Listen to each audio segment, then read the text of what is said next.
in relation to the fabric, can you talk a little bit about the role of materiality in your work? Whether it's light or sound or materials physically, and like specifically at conception. So you talked a lot about like what it actually is, but can you talk about how you get there for us to understand more of your process? I think we kind of do battle with this guy a lot. Yeah, and with each other. Yeah, Yeah. I think that we kind of have kind of two approaches that we switch between. I tend to very much go from like the material, like when I, I'm thinking of like the unmuseum piece. I was thinking, okay, what circuit am I going to use? What can it do? And then the concept could come out of that. And then Jeff and Eric, they were kind of coming at it from the conceptual, and those two kind of meet sometime when they click, meet in the middle and click, then we kind of come up with the full conception.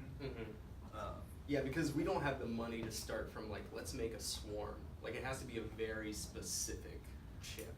And we know we can get this chip for 78 cents from Shenzhen and have it shipped here in 2 weeks. Yeah. Like we don't have the luxury of thinking like, what material could we use? Like I think most often the material choices we make are constrained by the practical situation we're in, whether it's time or whether it's like we have to use this tomato cage as a design feature because we want this cylindrical shape, we need to get it this high, these are $3 a piece. And so that decision, I think early on becomes kind of like an aesthetic marker for us to build off of, and like a conceptual marker for us to kind of play out and evolve from. I can't imagine any of these ideas coming together the way they did without the constraints of budget and time. A lot of times there are very like marked trade-offs that we have to make. So those lights, those hue bulbs, they have really beautiful color, but they're not that fast to respond. So like if you wanted to hit a drum and have it immediately change color, it can't do that. So a lot of the music that we wrote ended up coming out of the speed of the response time of the lights, which was like you could only send 10 calls every second or something like that. And so I had to find ways to send all of the information to change the light, and then like downsample some information so that it could move in ways that appeared responsive, but it was really like fighting against what the lights were designed to do. Yeah, and so the premise, I think the concept we usually start with is something broad. It's something like, there's going to be an ensemble of 7 or 8 children, and we want to frame these as games, and that's where we start. And then all of the decisions after that definitely were informed by budget constraints, but also practical decisions like they're this tall, the music stand's this tall. How are they going to see the light bulb? Well, we got to get the light bulb up to there, or put their music stand to the side. And then is that going to affect their playing configuration? And so I think also often Sam and I are coming, we have a sonic image in mind or something, it's not that we have it in mind and then we execute it, but we have like some kind of general sense of the direction of the possibilities of it. And so we're trying to usually reconcile the potential that we see in it as either a music experience or a behavioral kind of experience with the aesthetic experience, which usually is Eric's main direction. Sam, what kind of board do you use to put the code in? It depends on the project. What was the question? Sorry. What kind of board to put the code in? What kind of board? What are the programming? The programming board. Chips that they use? That's the same question. Do you have 45 minutes? Or It really depends on the kind of what we decide I can learn and the time that we have, and what concessions we end up making. So in the unmuseum piece, there's a site called High Low Tech, if anybody has heard of that. I think it's an MIT site, and they have a whole tutorial on how to take Arduino code and put it onto an AT-Tiny 85, which is a tiny Atmel chip. And there's another site called SparkFun that has a programmer. So it's just a tiny little USB board that you plug right into the USB, and you code it with Arduino. Except in the case of the Unmuseum, there are things that I wanted to get it to do that you can't do with the Arduino function. There's if anybody codes in Arduino, there's a function called tone, and you can just plug in pitches. But I actually had to go down to the actual C code for the Atmel chip and go through all of the data sheet to figure out the timers and how to call the timers, because there's a difference in musical tone when you do it. The tone didn't sound very good to me. So that was an instance where the musical kind of parameters made me go a level down so that I could kind of gain more functionality. Y'all said that you had video and audio files on the webpage. Would we be able to listen to those and see those? Because while the images are really beautiful, I think to get a better sense of what these projects are, I think that would help, at least me. Yeah, sure. Could someone repeat the question? Sorry. She just wants to listen. They want the content. Yes, Caroline, I can't. I went to undergrad with you. I forgot. Caroline yelling at me. He's getting his graduate degree in architecture. Do we have good video of the museum? What are we watching? What piece, is there any piece in particular you want to see, or does anybody else want to see? Can I ask a different kind of question? Because this will sound mean at first, but that's my job, is to recommend. I find the architectural part of this pretty static, and I'm actually interested in this kind of project and how the two of you, the musicians and the digital person, are talking about it, because it seems to me that the role of the objects in the architecture is always to frame the sound, which I find conventional. And there's a long history in acoustics of thinking about space in a different way. So the musician would think about, whether that's how space is modified in a field call or Charles Ives marching bands crossing each other through a city. The space in which that takes place is transformed, or some recent artists I've seen who do extreme sounds, so they completely modify a space through acoustic realms, or in the things you're talking about, the hitches, the delay systems in a sound trigger actually is modifying a space. It's already spatial, and I think what's interesting me about music, it already is that. It doesn't need the entrapment of a frame. So I'm wondering whether you're seeing, and I missed seeing this piece last week when I was downtown. This still has the convention of a ceiling and a frame. I suspect that the kind of triggers and how it manipulates space and moves bodies through the space might be on the verge of something new for you, and I'm wondering if there's something in the spatial modifications that you see as the next project that the musicality of the digital interface might trigger as a next experiment.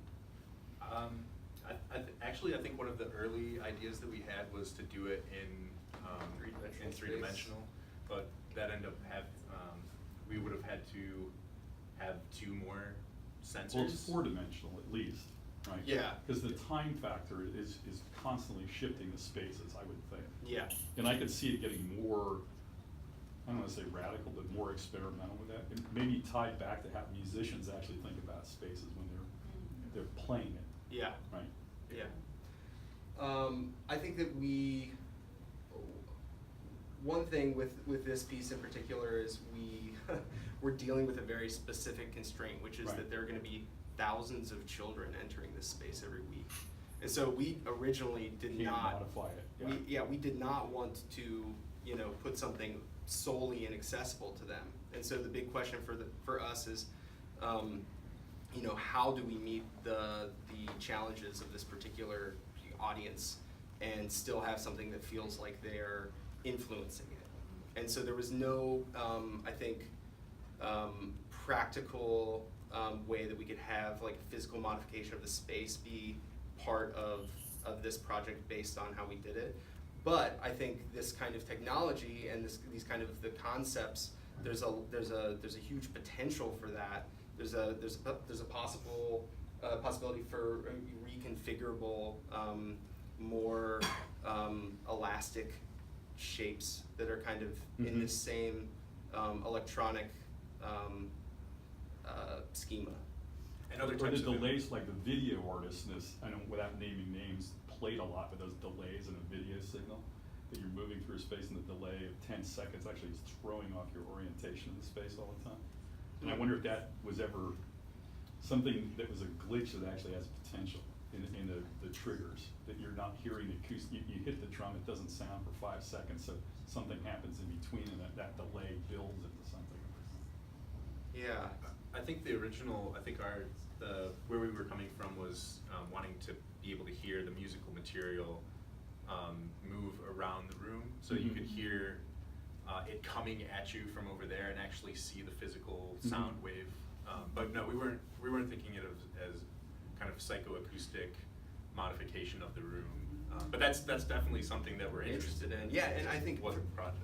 And on a practical level, is like one thing that we've had to reconcile is how do we hold somebody's interest for 5 seconds?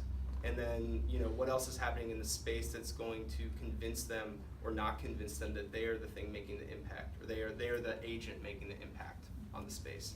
And so in pieces that we've done in the past, we've worked with some pieces where there's not an immediate impact, and it's more of a secondary, or I shouldn't say secondary, but the extent to which they are modifying or influencing the system is less apparent immediately, and then requires or would hopefully evoke like a longer interest or pattern that's dynamic between them. I think it's difficult because usually we've been crafting these spaces for a very, you know, public audience, and I think there's a certain type of intent and listening that is required that we like to definitely explore those things in our work, but we just really haven't had the project opportunity yet, I think, to execute on some of those things. Yeah, there's a guy I did stuff for, I forget his name, I know he's big in the field in the 70s. He did these click sounds that were hidden in speakers and rooms, and the echo bounce on it starts, actually, you start to hear the room in different ways, and he did early electronics, so the signals in one thing are triggering something else, so it's constantly morphing. If you paid attention how the room was working. Do you remember what his name was? He's like Lucier, Alvin Lucier, maybe? No, Lucier was, it was a Wesleyan guy, but it was part of that group of people. Okay. So Lucier was an Ives follower, right? Yeah. God, I'll think of his name. Cool, I'd love to check I'll look out for his an old work, I don't CD know I it. have. Yeah. Yeah, and he did there was an installation he did in Times Square that was in the grate there for years, it's probably gone now, that was sending these kind of electronic pulse triggers through the grate system, the subway, and some of the stuff like the fan thing interests me. That's why I said that already is a space that doesn't need quote unquote an architecture to it. Yeah. And that's the stuff that I always found intriguing about that kind of work that you guys are There's a group that spinning around. called Pulsa that did a lot of like art in the 60s that before I moved to Cincinnati, he had done an installation at the CCAC, and I had just been at a percussion festival where this they had musicologists and percussionists and composers, and one of the musicologists presented on this group, and they had done things in Times Square, and they were doing Wesleyan had, because Wesleyan had Lucier and Cage there, and Ives, I think, was there before them, and they had still have a big ethnomusicology department, and some of that was from traditional stuff like Balinese music, which is all, not only is it orchestral stuff, but it's also in the fields. All the pumps are actually musical instruments. Yeah. So it's a fully acoustic culture in that way. Yeah, it's fascinating. Please let me know if that I'll think particular of the names. clicking piece, I'd love to It's find too it. It's 30 years ago. I can't blanking right now. What's his name? Max Newhouse. work. Nice. Yeah. He was sort of the godfather of that stuff. Name Yeah. dropped. How did you pull that one out? You got it from Google? Name drop. I wasn't alive around the It's '77. good, when you get my age, you need one of those.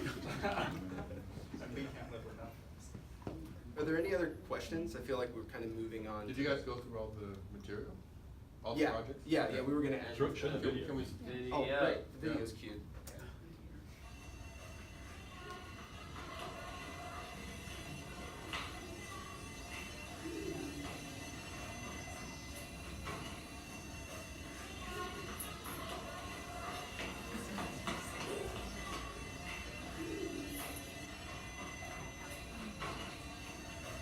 No, I think the word is extreme.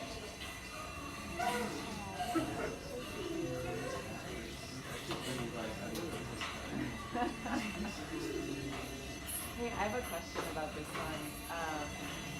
Melanie said something about how you guys are like gonna activate it next weekend for the NCBDS conference. Yeah, so what's happening? for the conference next weekend, Sam and Zach and I are gonna perform Okay. with the installation. So the three of us have these kind of group improvisations that we've worked out. So we'll be playing our instruments, controlling different light patterns that will kind of have a symbiotic relationship with the installation. Cool, so be you responding to reprogram it. stuff. Cool. Yeah, Sam worked on new code for this, so it should be behaviorally a lot different. And we're you know, kind of finishing now what those will all look like. But all of them are definitely with the installation as like a reckoning force in the music is kind of the intention of it, is that we'll be responding to it and in turn it will respond to us. Do you have video from the Maker's mobile installation? Yeah, we do, yeah, Radiate. I love that project so much. Yeah, so this is a project we did with Jonathan Sears, who runs Bar Projects over in Northside. This was the first interactive installation that Sam and I did, and this was just prior to Eric joining. So he's not at fault for these PVC tubes. That would be me. It worked.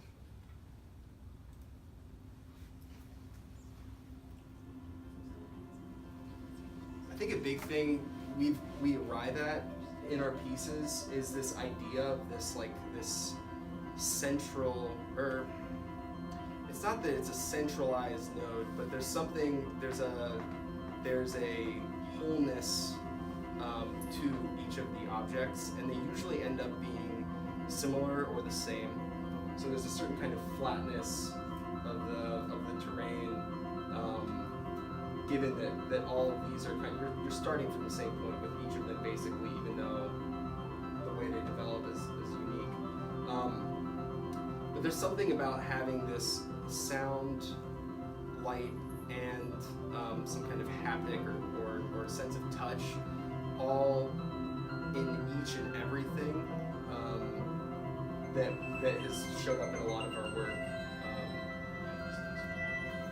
So there's sensor strips going down the sides of all of those. So we kind of recorded the music for this to sync it with the video, but there's a base state when you went into this installation. Let's just hit a single tone and that was. Yeah, and then when you go and you grabbed it, it would arpeggiate. You'd get a sequence of like a canon. But the responsiveness of the capacitive sensors is close enough that people have a sense that they're playing it, like a clarinetist would, feel like a sense of agency. And so it kind of evolved out of Sam and I wanting to put people as listeners in the place that we felt we were with music like this, that it was, phasing and kind of evolving continuous textures. We wanted to kind of connect the light in a way to have people listen in a way that they might not if Phil Glass came on the radio and just let it wash over their body. And I think to a sense that we achieved that. We definitely saw a lot of people, they became curious about where the music was going as a result of feeling like this light was really responding to them. There's definitely a trade-off, though. There are some installations where people, the people that made the installation have sequenced it very specifically, so that at 3 minutes they know that all of these things are going to happen. And the way a lot of our interactive installations have been are more focused around how can we make this interesting if there's 20 people in here? How can we make this interesting if there's only 1 or 2? And it creates an entirely different kind of music. It's not this kind of goal-oriented, sequenced music. It's more experiential, like first person. How long have the two of you worked together? We've known each other for 10 years. Yeah, used to jam on the pianos in undergrad, Late night in the music 1 in the building. morning before they kicked us out. And do you self-identify as musicians or as artists or both? Yeah, I'm say I'm a composer. Yeah, composer first and Composer. foremost. I also say artist because You get away with these it. are art pieces, and you don't have to, have a particular, you can say that and make sunrise paintings. So I feel like I can say artist, but composer is where we both come from. That's definitely where I think the heart of our interest lies in composition and music. Yes. So based on like these videos and the pieces you showed us, there seems to be sort of, some of them are very choreographed in that you have sort of an intention with as you described, this sort of sonic piece of it, and that's creating an interaction as people move through, versus these sort of more haptic interactions in which there's an underlying code for what could happen, but it's not as much choreographed as kind of open to chance in how people interact. Have there been moments, even just in experimenting and seeing these sort of more choreographed pieces like Zeitgeber, have you kind of taken that more haptic kind of playfulness with it and seen if the children don't have a set score, what does it become? Like, have you taken that opportunity to see what those works then become?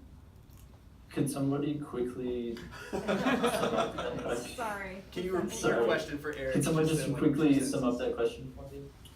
Is there a point at which the more choreographed pieces, like Zeitgeber, for example, that you all have experimented or played with them in the same way that Radiate is more about interactors or like third-party actors imparting some effect that is not pre-planned?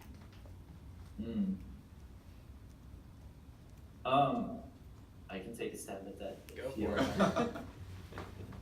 I think I'm gonna, it goes both ways, and it definitely depends on the project. But I think in general, something that we seek to accomplish is a sense of kind of utilizing a part-to-whole relationship, and the kind of culmination of these individual nodes, either interacting very intentionally based on what we have prescribed, or interacting in a more haptic way, like you had mentioned. I think a project that really explains that really well is Oscillators, which was the first image on our first slide. Perfect segue, Eric. As one that was a little bit less controlled, but that I guess we controlled enough elements and kind of framed it in a way that whenever people were interacting with it, with interactive pieces, the ability to understand what your intervention is really important. That's something that we found, I guess. And that's a huge challenge, a huge hurdle in a lot of these projects. But also figuring out ways to allow the participants, if you will, to both interact with it and then step back and understand what their interaction is doing to the whole piece, right?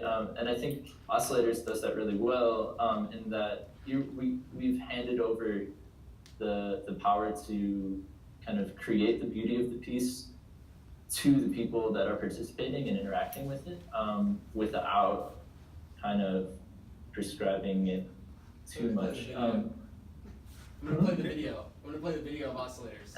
Excellent. I'm pretty sure he's on Facebook. Doesn't he?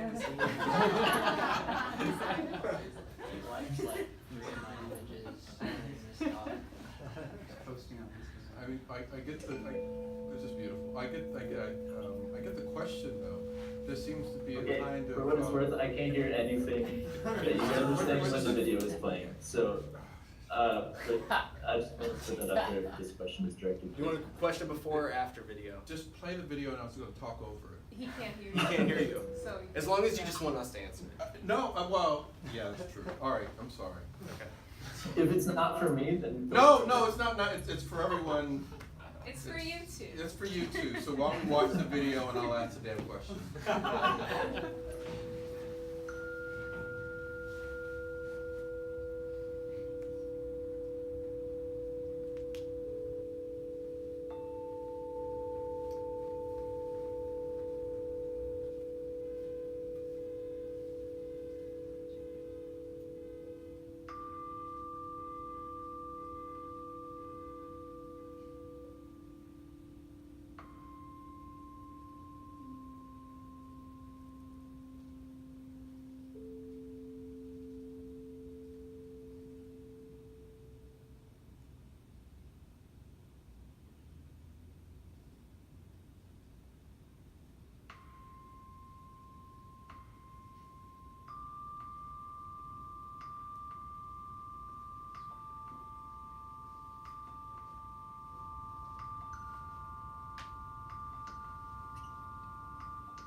Should we clap it up and like?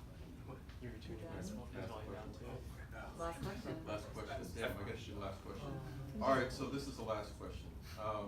It seems like, and I'll speak loudly. It seems like when this oscillator, there's a clear kind of sync or synthesization between the material practice and the material ambition and the musical or audio ambition. In some of the others, you guys are more fluid at being able to improvise and deal with the constraints in the material side, but the audio side, if it doesn't exactly meet your specifications or the type of effect you want to produce, you'll dive deeper into finding a way to do it. And I think that there's a kind of interesting incongruity, and I'm wondering because I don't know how to describe this. I'm wondering how do you reconcile the kind of relationship between the material practices that seems really brilliant, and I would call it architecture, because architecture deals with a series of constraints all the time. Music doesn't necessarily have to deal with a series of constraints, but when you guys are bumped up against a constraint, you guys solve it because there's a kind of aesthetic effect that you're actually trying to go for. But the material side can be tomato crate or tomato screens, whatever it's called. How do you begin to bring those two practices in alignment so that the type of material practice that you're interested in is as resolute and has the same sort of authority as the audio practice that you clearly, like I would say for working with the kids, that if they got bored, that's a glitch. You embrace the glitch and that becomes part of the composition. But instead, you change the composition so you didn't get the glitch. And so it seems like you have a real, almost adversarial project towards the things that you make musically, that you, but not so much the things that you make materially. How do you reconcile those two things? Yeah. I think that kind of goes with the first, your question, which I feel like we didn't really answer. My first response to that is that's really hard. I think that no matter what we do, if we make a choice, we're automatically imposing on those kids. So just the fact that we chose to propose something with lights automatically meant there were constraints. The kids don't know how to use DMX. I don't have the time to teach them how to code. All these things that I would love to do a project where it's like totally democratic, or the kids are able to generate their material and have that be the thing. But I think sometimes we've started wanting to do that, especially with my Cincinnati, and the realization that we had 4 rehearsals ended up making us make decisions that were a little bit less collaborative than we wanted initially. And 40 minutes of music expected. So it's like, there's a certain kind of, I think there is a certain kind of music that can embrace that we're both interested in, is the kind of music that can really like fully embrace what naturally is happening for the performer in their experience of playing the piece. If we had gone the direction of every time you get bored, we want you to take on this additional thing. There's part of it is just like, some of it is intuition that we have as people that have been to, concerts and have sat through 40 minutes of music and like have a sense of the kind of music we want to hear, the kind of music that'd be interesting to us. And then part of it is like Sam said, it's like those practical constraints of those 4 rehearsals being our chance to convey something.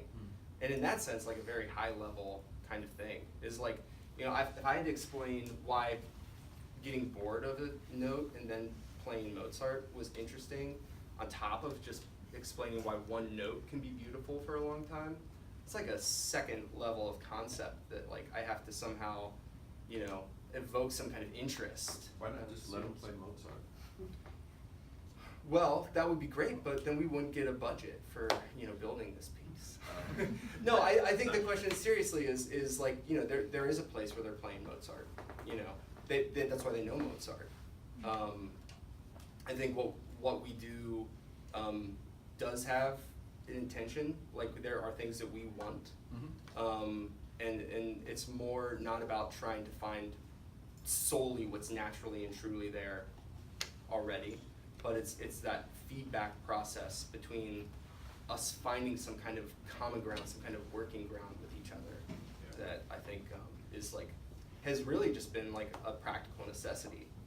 Like there are a lot of projects that I could see creatively my interest going in that direction, but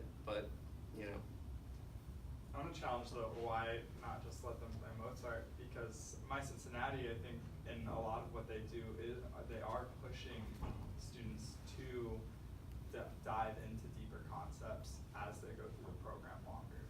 If you look at their ambassador program, they're doing some really high level, politically based like music making, and so like I think this is just another like branch of that experience for those kids, those young adults, to like kind of think about like holding out one note, for a long. That takes a level of like discipline that I think even as architect or like people who are learning about architecture, we also have to learn discipline and like our expression.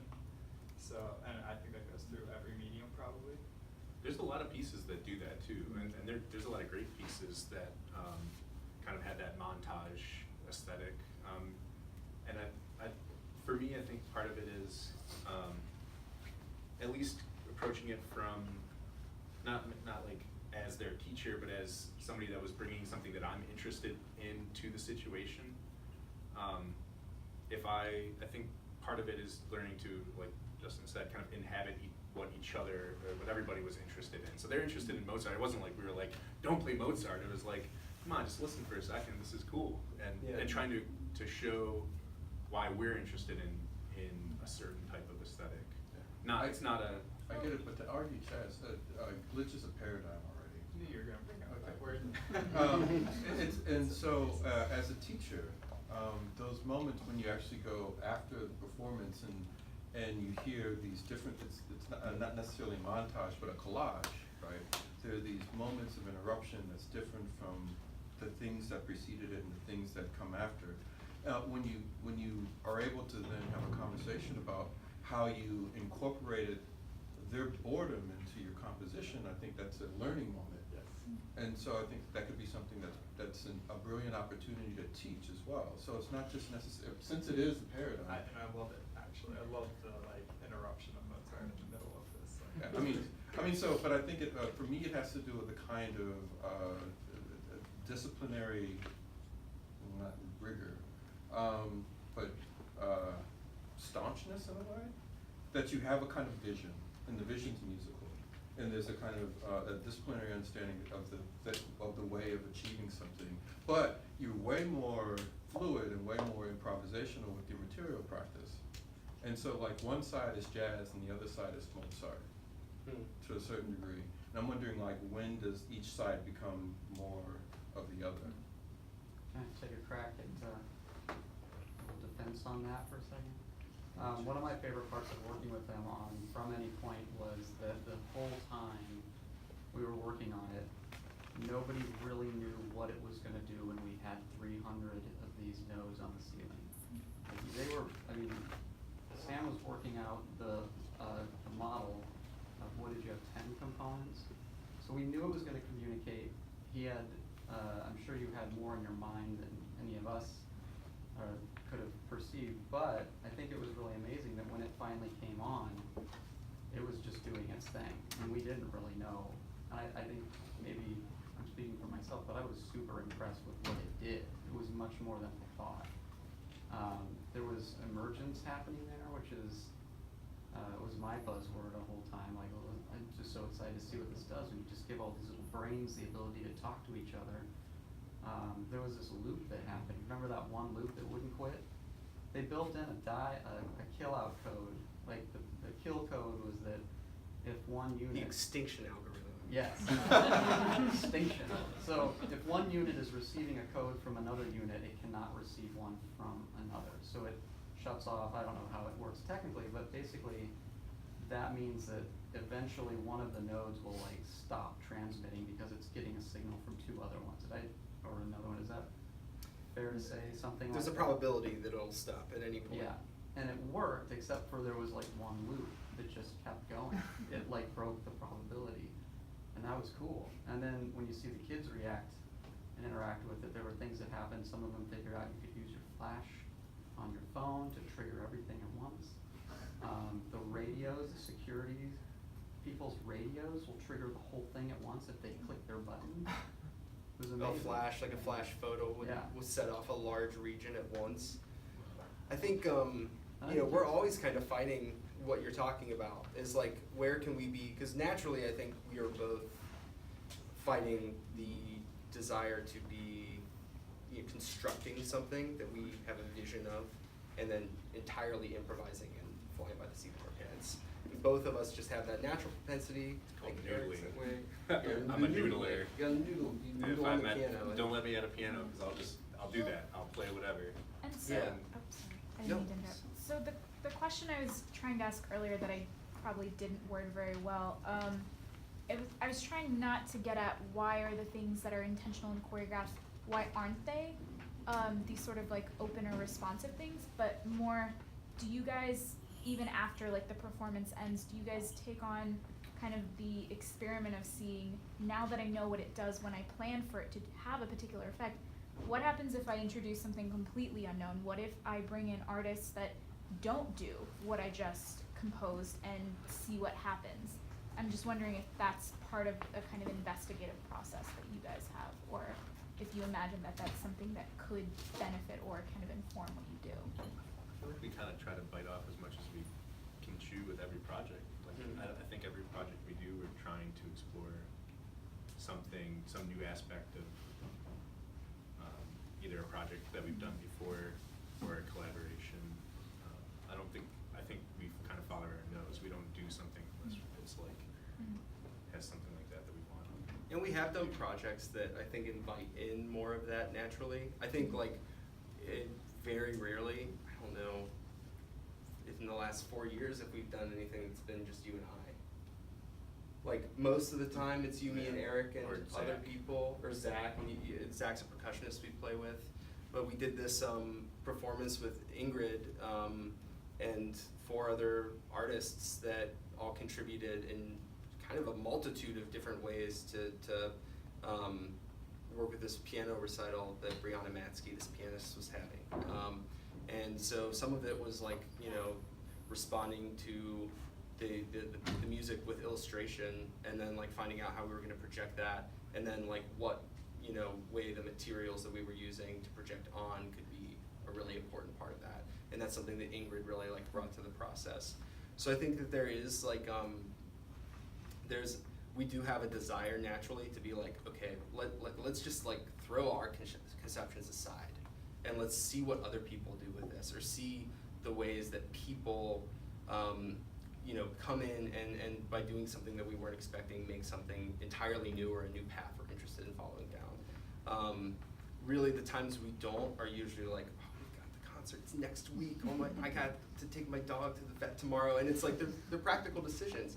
I think, you know, just to advocate for those practical decisions a little bit is like, I think another flip side of this is on a practical level, if Sam and I had, you know, the resources to execute something that was exactly the way we wanted it, we wouldn't finish it.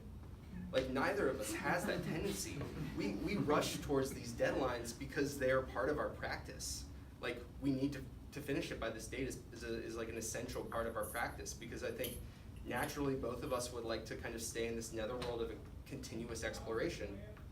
And you know, sometimes we're hard on ourselves because that's what we want to do, but we have to be like, okay, you know, Contemporary Art Center's not going to call us back if this thing doesn't work next week, you know. So I would like to say, you know, that there was like a definite conceptual goal in that, but I think more so that has become an essential part of our practice, and I'm happy with not having the control over that part.